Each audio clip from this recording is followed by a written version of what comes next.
So we've chosen to focus our presentation on how technology and artificial intelligence is beginning to take over roles in the job force. In our presentation, we plan to highlight the changes in manufacturing, military technology and warfare, and tourism. And the project is done by Lofton Dawkins. Trenton Charlton. And Isaiah Dobbins. The first part we're going to cover is manufacturing automation. Next slide.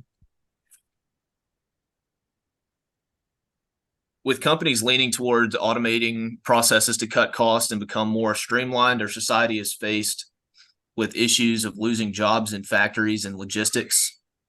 For instance, Toyota has unveiled a plan to use AI in warehouse automation to reduce manual labor and reduce operational cost.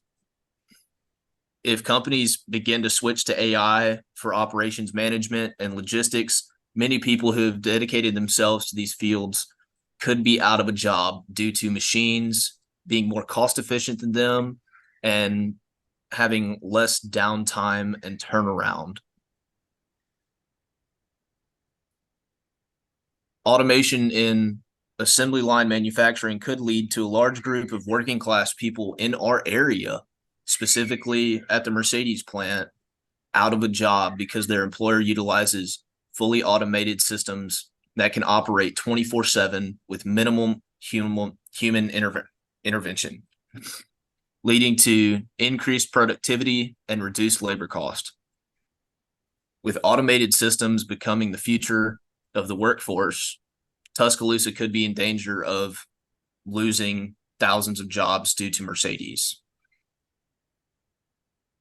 As the world enters the 21st century, wars are more than likely going to evolve as well. We have seen this in the past with the advent of the cannon, armored vehicle, and of course, nuclear weapons. But what if a nation could remove the need to send humans into combat? What if one could simply send an autonomous robot into the battlefield without a need for a human controller? We see this stuff a lot in pop culture, from Terminator to even video games like the Horizon series. But in real life, many nations around the world are already creating such programs, from autonomous turrets on aircraft carriers to autonomous turrets within the Korean DMZ. On the left, there is a picture of one such of those turrets.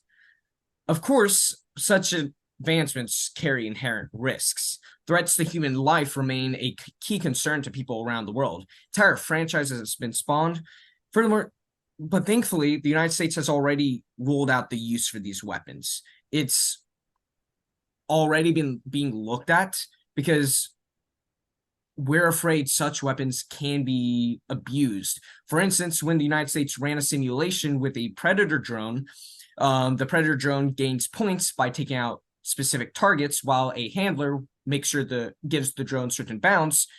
The drone in the simulation killed the handler just so the handler could not give it any bounds, so it could just continue collecting more and more points without any issues caused by the handler. So the United States is already on top of this, as well as the United Nations. Within the United Nations, there is already a push to make these automated killer bots illegal for all nations to use in warfare.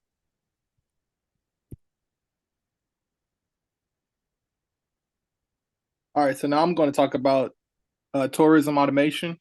So AI is truly growing daily, each day, like Lofton and Trenton already approached. We see a bigger role that AI is taking over in our world.